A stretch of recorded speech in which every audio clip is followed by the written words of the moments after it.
He said it's tax property. He didn't say it's just property. Right. Well, excuse me, the purpose of my mentioning that was that as whatever property tax I pay, which it is double, by the way, and whatever property tax I pay, don't I pay taxes for the roads, for the draining? Don't I pay tax? I used to get my brush picked up. I think only 2 years when I lived here they picked up brush. I have to pay for my garbage. I mean, I moved from Westchester County up here. I'm paying now as much taxes as I paid in Westchester County. Now, Westchester County's taxes haven't gone up. But the whole beauty of moving to an area like this was the promise that there is a lake. And I moved to a lake district, or a lake town, or a lake community. It never said to me, they never said that. They did say it was going to be dredged, so I think everybody I spoke to said the lake was going to be dredged. All the people that lived on Overland Road said the lake was going to be dredged, or cleaned up, or repaired. And that the town, I went on to your tax lookup, I saw that the town owned the lake. I didn't know that there was a board, I apologize, I didn't know that there was a board. I used to see those signs hanging up at the beginning of the street. They looked like they were like 50 years old. So nobody has ever contacted new people like myself that have only been there 10 years. And now we're going to be picking up the problem, picking up the cost of what people left in our lap when you were, as our elected officials. And I believe, Ms. Walker, you've been in this since 1988, I see your name on there. Well, I see your name in 1988 minutes. So if that's, and I'm sure you know, people remember these things. So all I'm saying is there's no documentation. We can't go and we can't find things. We don't know what a special park district is. And if we can't define it, how can you keep calling us that? You know, if you can't, if the town attorney can't even tell us what exactly is it. What are we living up to? What are our rules and regulations? One other question I just have, and you can answer, and I'll sit back, is there a chance that you can drain our lake? This right now, let the water drain out of it, and maybe some of that stuff can start dying. And if it starts dying and you keep the lake down, because I know in Putnam County, they did a reservoir that way, and they just drained it, and they kept it empty for years. And then finally, you drive by it, it's a beautiful, beautiful reservoir right now. Rich, can we write? We did, I'm sorry. they did used to bring the lake down, not the expert, but they used to bring it down to a certain level. They always would bring it down during the winter, let the freezing kill off the vegetation. You could drain it right now. It would kill a certain amount of vegetation, but the problem is you don't have the depth in the lake to then let it fill back up. You still need to, if you want it to be a beautiful lake, like what you're talking about with the reservoir that you saw, then you need to, somebody needs to get in there with some sort of piece of equipment like we talked about tonight and get the sediment and the organics out of the lake and then let it fill back up. Yeah, I understand. I'm just here to talk about the technical end of things. Hi, I'm Claire Herman. My question is, if we go through and dredge the lake, however we do it, will the water ever be to the point where people can actually have recreation time and would actually want to go into the water? Is it just for purely aesthetics? No, it would be what the practices that I talked about tonight, and these costs are to bring this lake back to a very good water quality where it can become a fishery. It can be something, if you wanted to go swimming, you could. If you want to swim with whatever fish or turtles might be out there.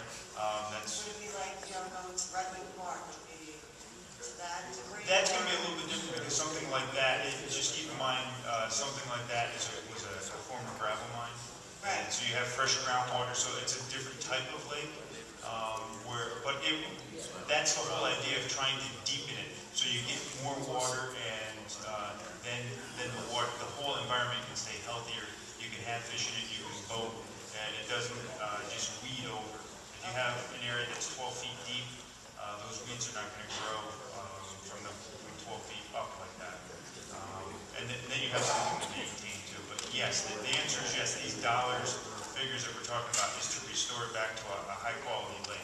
And now those figures, they include the maintenance, or is it just totally the restoration? That's totally the restoration, and that would be a decision that you as a group would have to make, is what type of maintenance would you want to do, and that would be some sort of annual cost involved And with we work it that. out with the town that we pay for the remediation of the lake and we do the maintenance. That's why you do have the district board to talk about those things with, and to figure out how you want to approach it if you do want to do a project like this. Okay, thank you.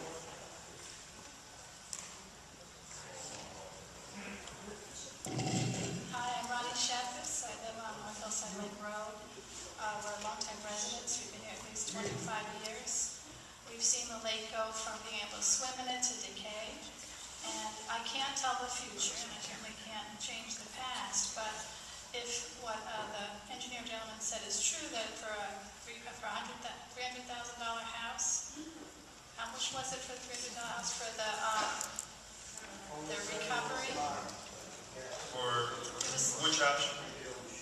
For the one where you push all the dirt against the sides. Oh, for the reduced lake size, that would run about $375. So you're saying kind of for the price of a set of tires, every year we get to have a lake we can boat on, have grass around the lake, and we have an opportunity, if we ever need to sell the house, to not have to lie about it. And we can show the lake as a beautiful lake and a usable lake.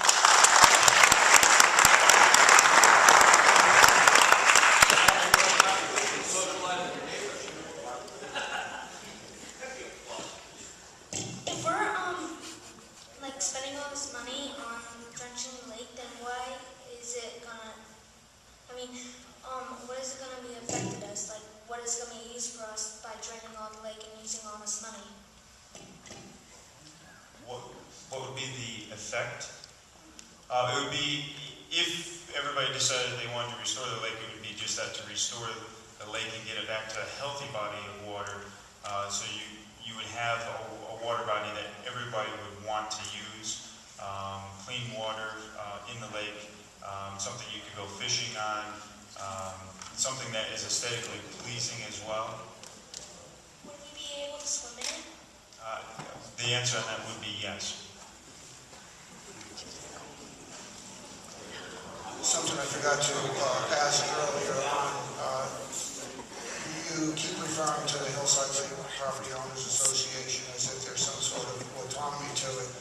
I kind of find that a little abrasive when you all appoint what is supposed to be the representatives, the board that represent us. And I think everybody in here should be voting for those representatives.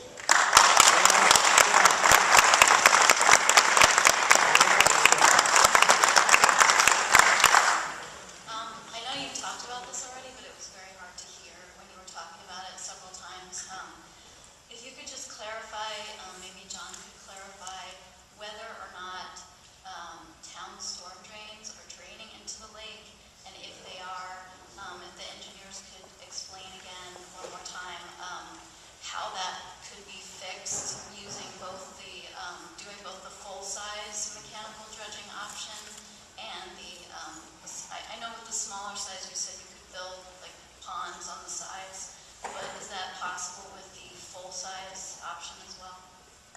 But certainly with the full-size option, we would install different storm drains with deeper sumps, but I think Scott or Rich, if you want to talk about storm drains into the lake, it's certainly something you address. We don't have every storm drain mapped, but in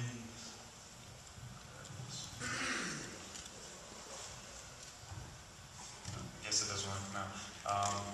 We don't have every storm drain map, but in this particular diagram here, we know that there's some storm drains that come in here, and that's why we identified that's a good spot to put a stormwater basin to treat that runoff.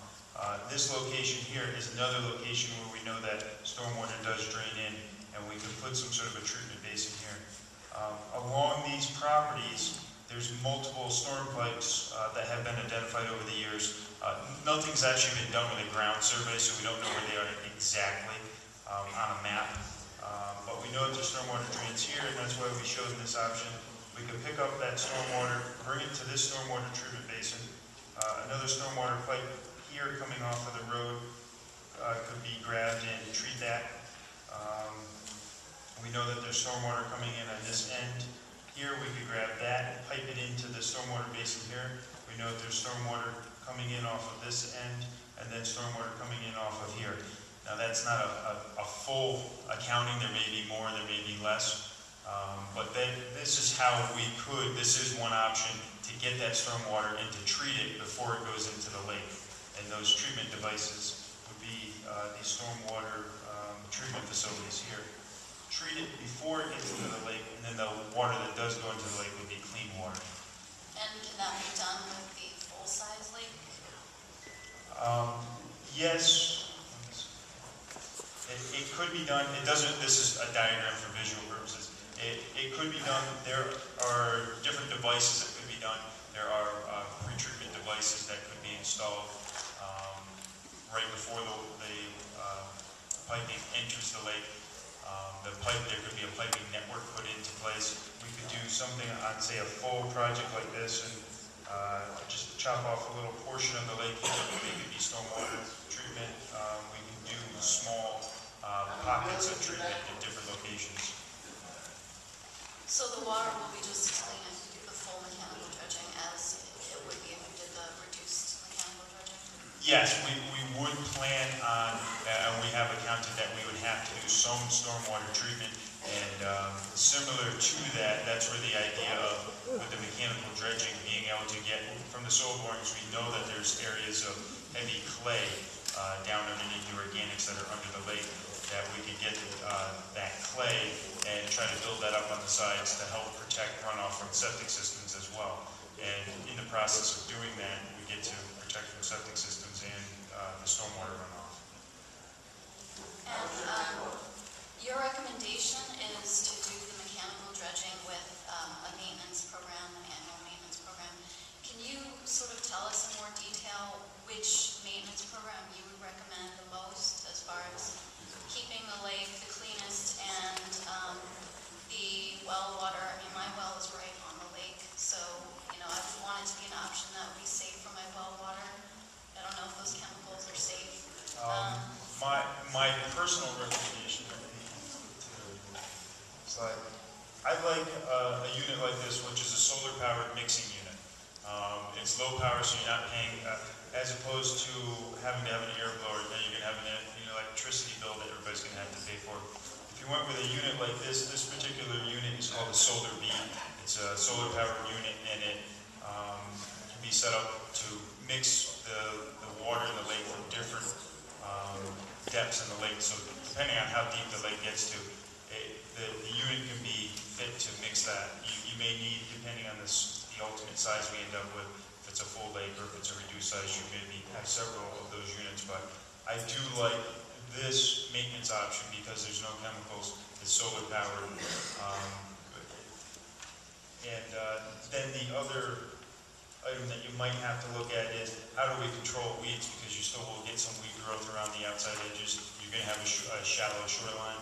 Now, not necessarily are all weeds a bad thing. You don't need to eradicate every weed.